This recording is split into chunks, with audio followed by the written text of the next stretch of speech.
Unajua nimemshangaa Mungu huyu kwa neno letu hili ambalo leo Bwana ametupatia. Ukienda nami katika kitabu cha Luka mtakatifu,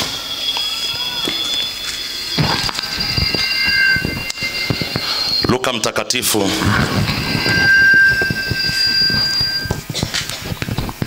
(16) fungu la 19, kitabu cha Luka 16. Akasema, palikuwa na mtu mmoja tajiri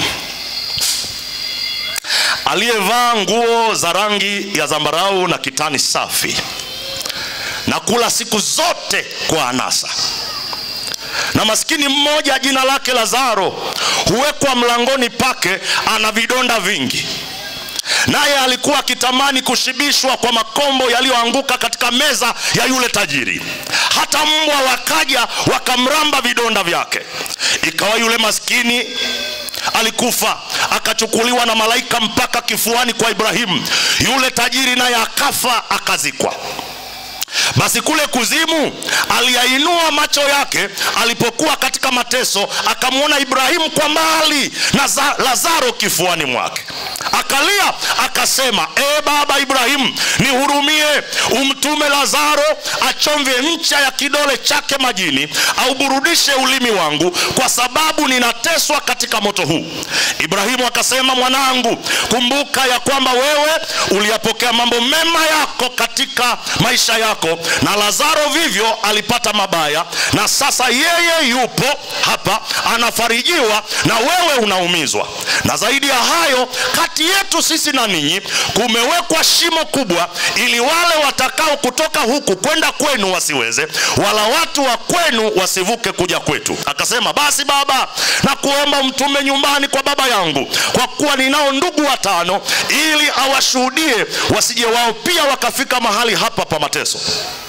Ibrahimu akasema, wanao Musa na manabii, na wawasikilize wao. Akasema, la baba Ibrahimu, lakini kama akiwaendea mtu atokaye kwa wafu watatubu. Akamwambia, wasipowasikia Musa na manabii hawatashawishwa, hata mtu akifufuka katika wafu.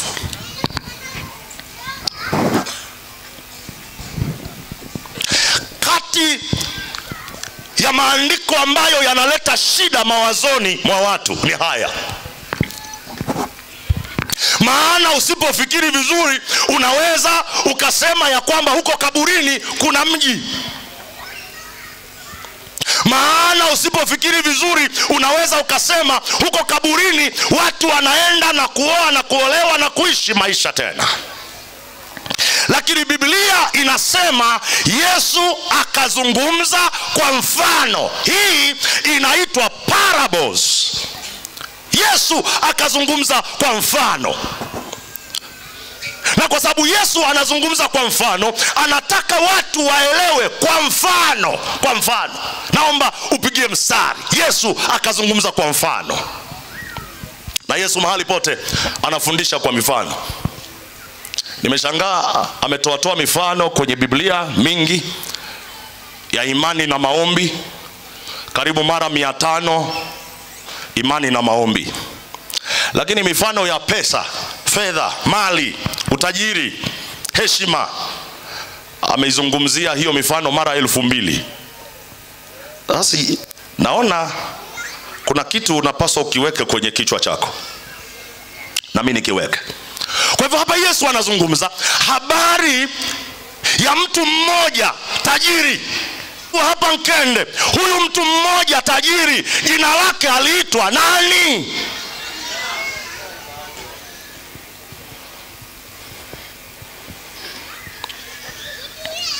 Kumbe unaweza ukawa tajiri asiye na jina, hela.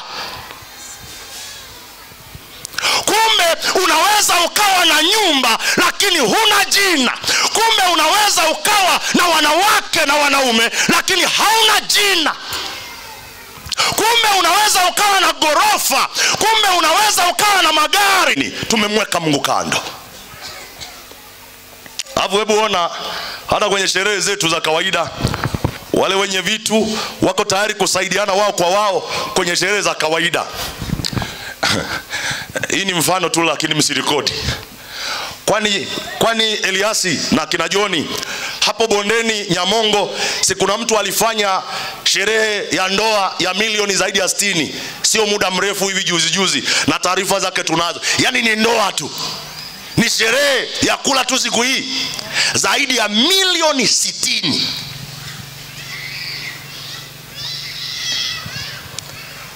Acha hilo, kwani akina Dunia hamjui hapo chini bondeni kuna mtu anasema tunaenda kumsalimia mama mkwe. Yani mama mkwe hiyo siku anasalimiwa anapewa zaidi ya ng'ombe 20 kumsalimu mama mkwe.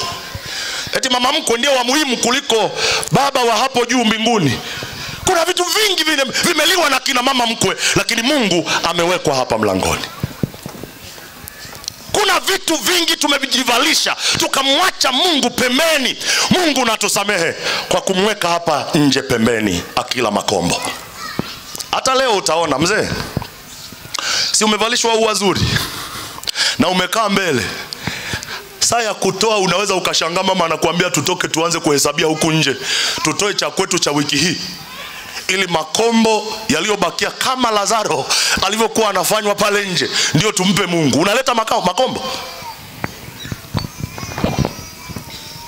Na si ndio maana Mungu akatazama matajiri walivyoweka sadaka, akasema huyu mama maskini ameweka yote aliyoweza kwa sababu amechukua hazina yake yote. Kama mama nimemwona naye kwenye huo mkutano huo, wengine wanasema amina tumeondolewa huo mzigo. Kama hujanielewa vizuri, kama kanisani unakula meza ya Bwana ambayo sadaka ilitolewa na bibi aliye na yeboyebo, na hata yeboyebo zimechakaa, bibi ambaye hana hata kaptula, hana mbele wala nyuma, maisha yake yamekwama. Na kwa kawaida kanisa linajengwa na watu wa namna hiyo, wanatoa kwa uaminifu maana wamejifunza dini zamani. Kama uko kanisani unakula meza ya Bwana ya sadaka ambayo imetolewa na mama aliyechoka wa kufa, ngoja nikuambie, afadhali usingezaliwa. Na kama hujaelewa, ni kama unaniambia kama ni hivyo meza ya Bwana sitakula. Hata kiti ulichokalia kuna mtu amekileta. Ni kama unaniambia hata kiti nitaketi chini. Hata hii miti kuna mtu ameipanda. Ni kama unaniambia kama ni hii miti nayo sitaegemea. Hivi vipaza sauti kuna mtu amevileta. Kila unachoona kimeundwa kuna mtu amekiweka. Na wewe umekaa tu mahali ukirelax na kufurahi, hii shughuli ni yetu, lakini una chochote ulichofanya, na Mungu anajua huna chochote ulichofanya. Umemweka Mungu nje kama Lazaro alivyowekwa nje. Mbwa ndio wanalamba vidonda vyake. Kwaya hapa wananiangalia vizuri, kwaya wamelaumiwa sana, lakini sio nyie. Mungu awajalie. Kwaya na wapiga vyombo wamelaumiwa sana kwamba hawatoi chochote, wao ni vyombo tu na vinanda na kuimba, lakini kwaya zote zilizokuja hapa zinatoa. Kwaya zile ambazo hazikuja ndio hawatoi, lakini hizi zote zimekuja hapa wanatoa. Hata wale nimekuja nao wakipimio pale nikawakuta wakaniambia mchungaji tupe lift, nikamwambia nawapa lift kwa sababu gani? Wasema hatuna gari, lakini unajua tunataka tukodishe gari hapa. Sasa tumebeba 260,000, gari inataka 300,000. Nikamwambia sasa hesabu yenu tu, si nibebe wawili wabebe hizo 260,000 tuende nazo ili tuziponye, kuliko mngeenda na 300,000 alafu msitoe hata senti, alafu mgonge wali mmalize tena msitoe hata senti, mseme Bwana Yesu asifiwe, bye bye tunakwenda. Hata nyie Mogabiri na waonya, chakula mtakachokula ni zaidi ya hela mliobeba, basi mjue mtadaiwa. Hapa tunakula kwa mahesabu. Hii siku ya leo ni ya mahesabu. Hukutoa kitu utakula nyumbani kwako.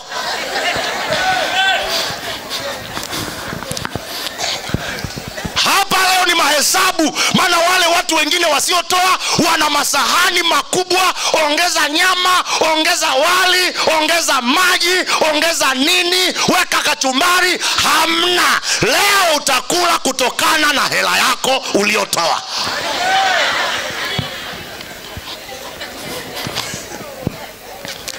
Na rafiki, nitapita kwenye menu zote. Mimi nitakuwa wa mwisho kusoma macho ya watu waliotoa. Kwaya itakayotoa zaidi ndio itakayokuwa ya kwanza kula. Kwaya ya mwisho tukiona ni vipi itaenda nyumbani. Safari njema, bye bye. Hakuna sababu ya kuwa hapa na kutia halmashauri giza. Tumezoea nyoronyoro na nyara. Hamna kwa kanisa hili kwa jina la Yesu Kristo wa Nazareti. Hapa ni kazi.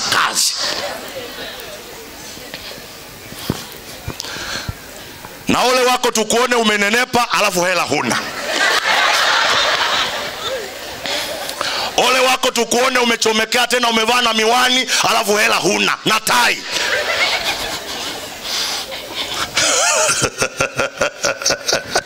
Profesa wangu mmoja aliniambia tukiwa huko chuoni huko Uganda huko, anasema Godson come forward. Si unaona wanaanza kutoka wenyewe?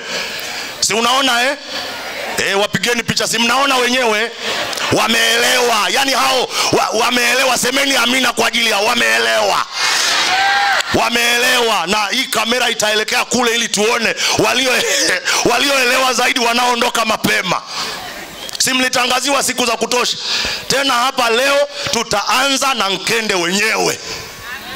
Tutaanza na Nkende wenyewe, watuonyeshe. Sio mchezo. Hapa tutaanza na wenyewe. Kama tumemweka Mungu anayeokoa kando, tutaona leo. Biblia inasema Lazaro akafa. Lazaro akafanya nini? Lazaro akafanya nini? Kwa kawaida mara nyingi kwa kweli maskini wengi wanakufa haraka, hasa wakikosa matunzo. Kwa hivyo Lazaro naye akafanya nini? Akafa. Mfano ule unasema akabebwa kifuani pa Ibrahimu, mzee wa imani. Lakini Biblia inasema baadaye tajiri naye akafanya nini? Akafa. Yani mambo haya unayoyaona na anasa zote, afadhali ungeweka alama kwa Mungu na kujenga ufalme wake. Maana kuna saa vitu vyote vitatukataa. Na yeye akafa. Biblia inasema huyu tajiri ambaye jina hana akamwona Ibrahimu amembeba Lazaro kwenye nini? Kwenye kifua. Akamwambia, baba Ibrahimu, naomba umruhusu Lazaro achomvye ncha ya kidole chake kwenye maji aniletee, maana mimi nateseka.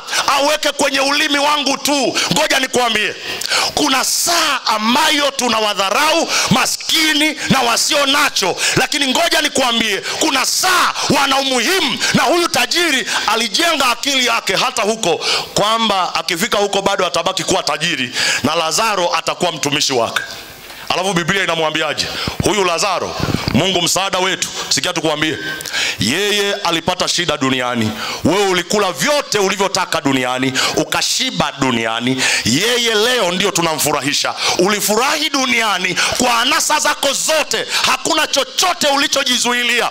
Sasa unateseka, na huyu Lazaro hawezi kuja huko mahali ulipo. Maana kati yetu na wewe kuna bonde kubwa, ili yeyote anayetaka kuja kuvuka huku asiweze, na anayetaka kukuvukia huko asiweze. Kuna kielelezo kimoja hapa cha wasafiri waliosafiri kwa pamoja. Wakapewa kila mtu msalaba wake. Wakabeba msalaba, alafu wanamuuliza aliyewapa, unatupa msalaba mzito namna hii kwa sababu gani? Akamwambia, nyie bebeni, mtaelewa baadaye. Wakabeba. Wenzake wanafuta jasho, wanabeba msalaba. Wanafuta jasho, wanabeba msalaba. Walipofika ng'ambo nyingine kule, kajamaa kamoja kaliko kifanya kajanja, kakachukua panga, kakakata msalaba upande huu, kakakata msalaba upande huu, kakakata na upande huu, kakapunguza msalaba. Kakabeba sasa kamsalaba kipisi msalaba umepungua. Wale wengine wanahangaika, wanamuuliza ise, wewe namna gani? Asema hamna akili nyie na maarifa, nyie tulieni tu. Hapo mbele tena mzigo umelemea, kakaupunguza tena. Sasa kana kapisi tu kamsalaba, kana kimbia nako. Huko mbele ng'ambo walipofika, yule aliyewaongoza anawaambia, mmeona mmefika kwenye bonde refu, hamtaweza kuvuka kwenye bonde refu. Na sasa dawa ni moja, kila mtu autumie msalaba wake kuupanga. Akipanga na kanyaga, anavuka ng'ambo ya pili. Ndio ushindi wako. Weka kila mtu, weka ruka, weka, na kila anayeweka na kuruka anavuta msalaba wake ng'ambo ya pili. Weka ruka ng'ambo ya pili, weka ruka ng'ambo ya pili, weka ruka ng'ambo ya pili. Kajamaa kakaja na kipisi chake.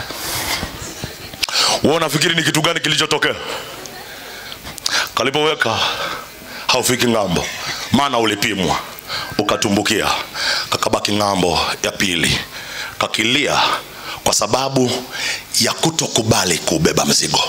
Sikiza nikwambie, ndani ya kanisa sio mahali pa mchezo. Hapa ni mahali pa kazi. Sio uwanja wa michezo, ni uwanja wa vita. Na nikiangalia watu wa Nkende, ngoja niwaambie, mna jengo la kanisa kubwa zuri. Ili lijengwe lazima mfunge mkanda, mpambane, mjenge, likamilike. Nikiangalia nyumba ya mchungaji pale, lazima mfunge mkanda, ijengwe, ikamilike. Funga mkanda, pambana, uendelee. Hapa sio mahali pa michezo, hapa ni mahali pa kazi. Kama ni Mkristo mwadventista msabato, umeingia kanisani na unasema nimeingia ili nipate raha, ngoja nikuambie, hapa sio raha tupu, hapa ni mahali pa kazi.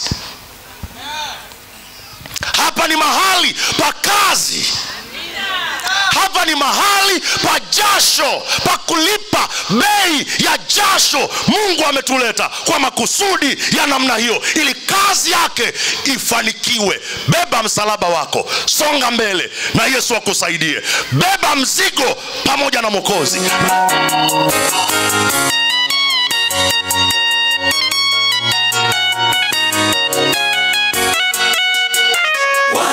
Wakamlilia Musa